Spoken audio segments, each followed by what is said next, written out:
Hello, welcome back to Access. I'm Rob. Joining us is Hollie. Hey guys! There's going to be no Friday feature this week, sadly, as we are at E3, so we can't make one. But instead, we're going to talk about 7 PlayStation exclusives that we cannot wait to play. Can you at least start this video like it's a Friday feature?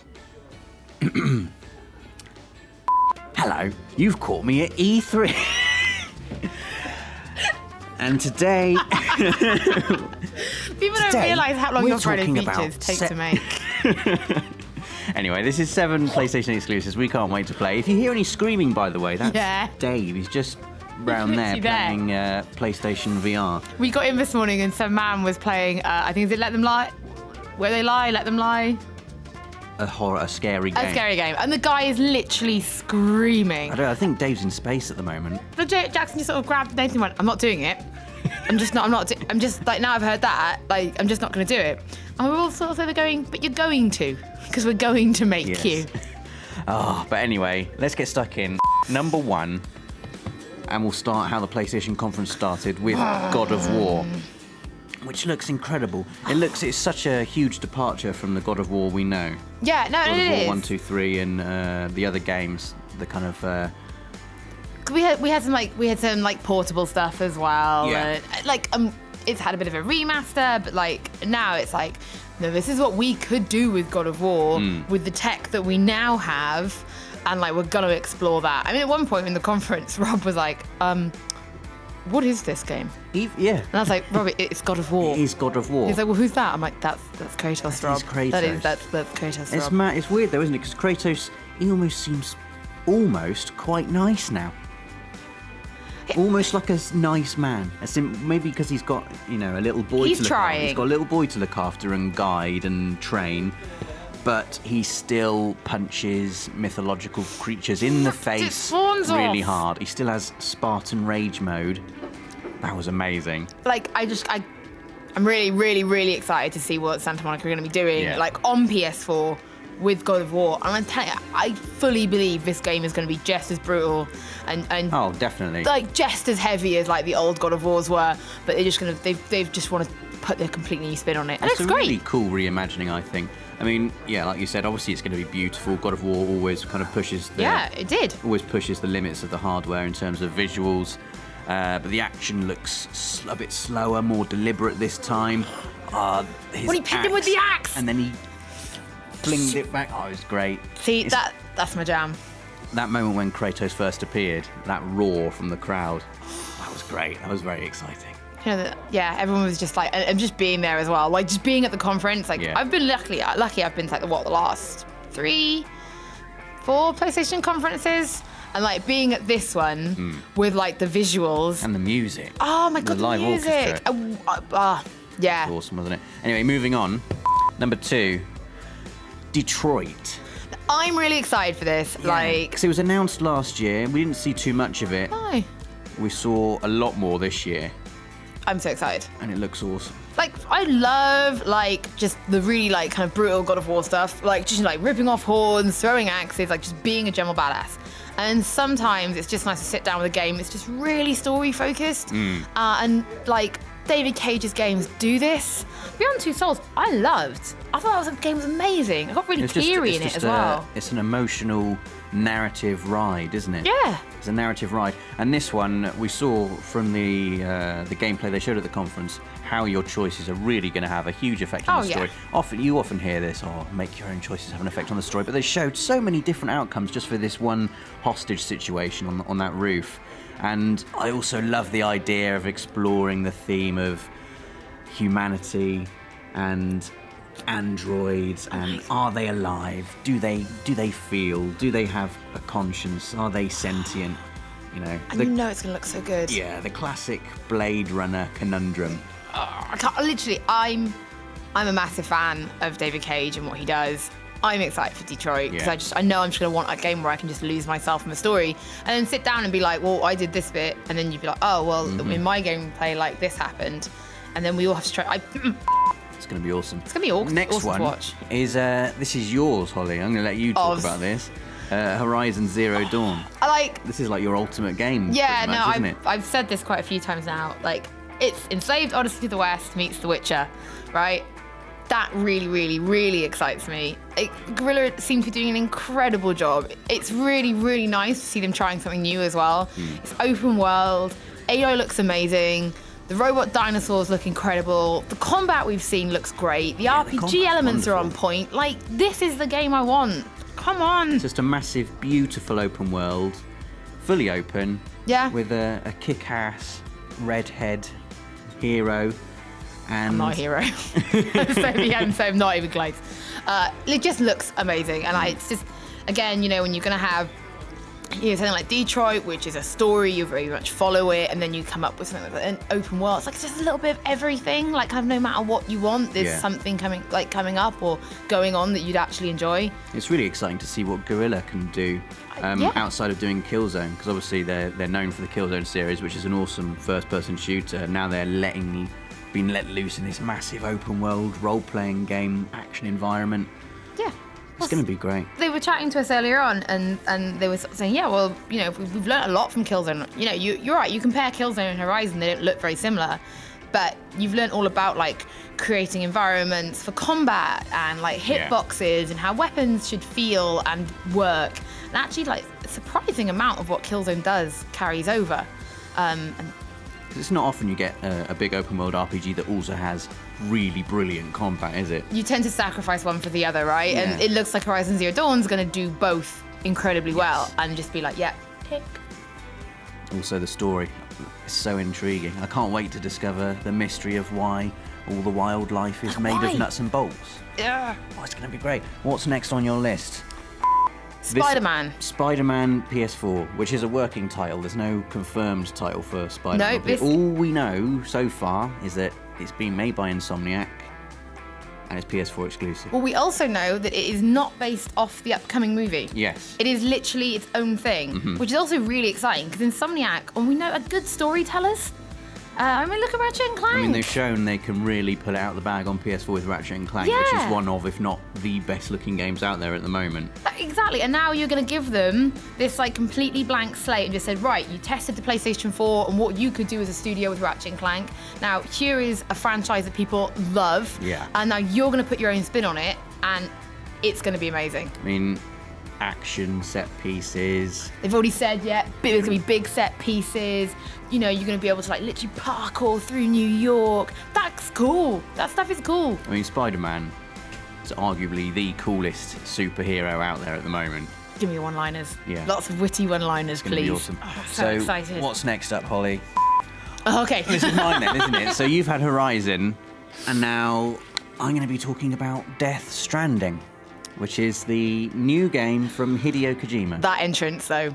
One of my favourite E3 moments of all time. Hideo Kojima walking on stage with a path of light in front of him. But anyway, Death Stranding. It's a game about Norman Reedus being naked and holding a baby, and there being some dead crabs and fish and whales. That music as well. There's actually, when I was in the conference, I wrote it down. I was like, I'll Spotify that later. I mean, no one really knows what it's going to be about. It could be anything. It could have nothing to do with what we've seen. There's lots of symbolism in the trailer we've seen. You're thinking probably psychological, kind of horror-esque sort of thing. If Kojima could do he could take that like, these are the ideas in my head, so I put them in a trailer. It could literally end up as anything, and that's why it's exciting, because it's Kojima, and I want to see what his mind can do. Exactly. We know hardly anything about Death Stranding, but the fact that Hideo Kojima is making it, and I can't wait to see what he does after Metal Gear. Yeah, I want to see what's next. He's been making Metal Gear for decades. Yeah. And now he's being let loose on something new and fresh and original, and that is amazingly exciting because he is the master. He is the master. You can have that. That. It's Kojima. And it's exciting to see Kojima at PlayStation and feeling free. And so let's move on. Otherwise, I'll end up fanboying over Kojima. We'll do that later. Days Gone is our next entry. Nathan's really into this. Nathan's really hyped for this. He actually saw it. He was really lucky and went to behind closed doors. I think we were at Square Enix, And it's been made by Bend Studio, who, if you remember, made Uncharted Golden Abyss on PS Vita. Which is one of the best Uncharted games. Which is a great game. What impressed me most about it was the hordes and how they move together in a swarm. Like the door opened in that game, and they just poured out. It was like turning on a tap.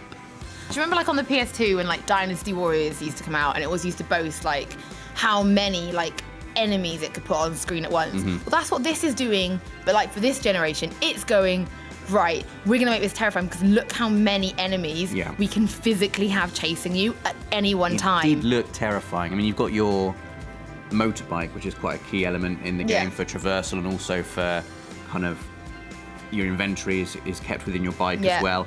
But what really caught me in the gameplay we saw was how you can keep running, and you try and put yourself in a position where you bottleneck the enemies, and then they'll come from somewhere else, and your situation just gets worse and worse and worse. Oh, the panic that's going to set in playing that game. I'll just take a Molotov and a shotgun and see what I can do. Moving on, entry number 7. Yes. We've got to talk about The Last Guardian. Oh, it's so beautiful. Because we've been waiting a long time for The Last Guardian, and it has a release date finally. It's coming, and it's coming very soon. And it looks beautiful. Like, it's just nice to, again, have that, like, the Sony exclusives that are coming up are all just different. And, okay, so we just talked about Days Gone, and it's like, you know, it's post the apocalypse, and it's all about survival. And it's, you know, it's borderline kind of adventure horror. And then you've got The Last Guardian, which just aesthetically, and the music, it's an artistic masterpiece.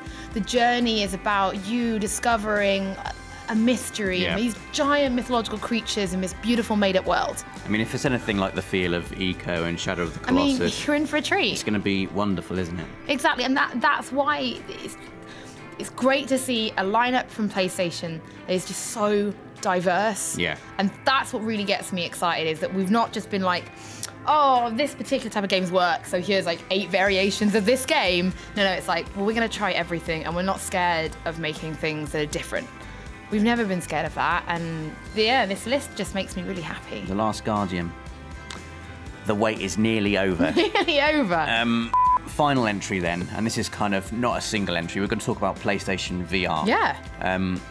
We've been playing loads of PlayStation VR at E3 this year. There are some amazing titles on it. Oh my god. Resident Evil 7, the VR, it's on PlayStation. You can play the full game, the PS4 version on PlayStation VR. Yes.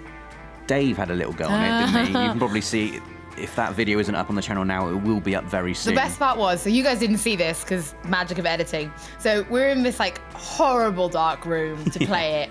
And like it takes ages to set it all up because we want to do capture, and Nathan's on a microphone as well. And then we're about to start, so Jackson starts the game up. And then all you hear is, oh, the card's full on the camera. But you can't just put another card in because we've done so many interviews. So Jackson's then sat there with the headset on, like in the dark, himself for like a good 6 or 7 minutes. Must be like when you go on a roller coaster and you're slowly being winched up before the drop, but you're being winched up for about 10 minutes. And it was just like, and because he's got the headset on and the headphones, like I'm pretty sure he really couldn't hear us either. No. And it was just like, and then we made him play. Poor Dave. I mean, he was quaking. Just doors inside Resident Evil 7 VR. Just the scariest thing ever. Open the door, and the cool thing is about it, you can open it a tiny bit and literally peek around. Yeah, he was like this, like trying to look around. And then he was like, one point, he's like, I don't want to look, and he just went like that. And we were like, yeah, but now we can't see anything, Jackson. Kept on closing his eyes as well. The best part was he had a safe word as well. Yeah, strawberries. Strawberries. So that's Jackson's safe word, if anyone's wondering. But there's loads of stuff on PlayStation VR. I had to go on Batman VR yesterday. Did you ever go on it? Which was amazing. Because I went to see something else, because we were working together like all day at E3, and then you went off to see Warner. You get like a utility belt. You look down and you're wearing a utility belt. Like the actual... you can pull the batarangs off it, you can pull the grappling hook, you've got a forensic scanner. It was cool. Just being inside the Batcave with the music from the Arkham series playing all around you. There's one bit where you put the cowl on and you look in the mirror and you're Batman, and you move your head from side to side, and Batman does exactly what you're doing. You can pull your hands up and like, It's like living the fantasy, and like Final Fantasy 15 as well. Like that excites me because just like the idea of being in the regalia, because you saw the snapshot of them in the regalia, and I just being able to like turn the radio on and like change it to play like I wanted to play the Final Fantasy 8 music now. Oh, that's the thing about VR, isn't it? Just existing.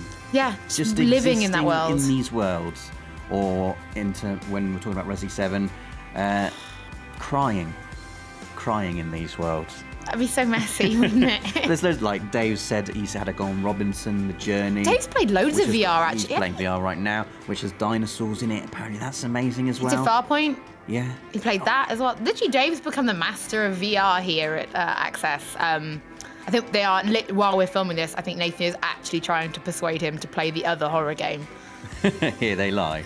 Or just be Jackson scream. You're just going to hear someone scream strawberries now. Yeah. But anyway, well, there we go. There are 7 amazing PlayStation exclusives 8. plus PlayStation VR. The most, like, you went past your, like, Friday feature limit break. Yeah. But, wow. What a time to be alive, hey? What a time to be alive. Let us know in the comments what you think of all the games we've talked about, or if there are any we haven't talked about that you're massively excited for. And please do subscribe to the channel as we have loads more coming up.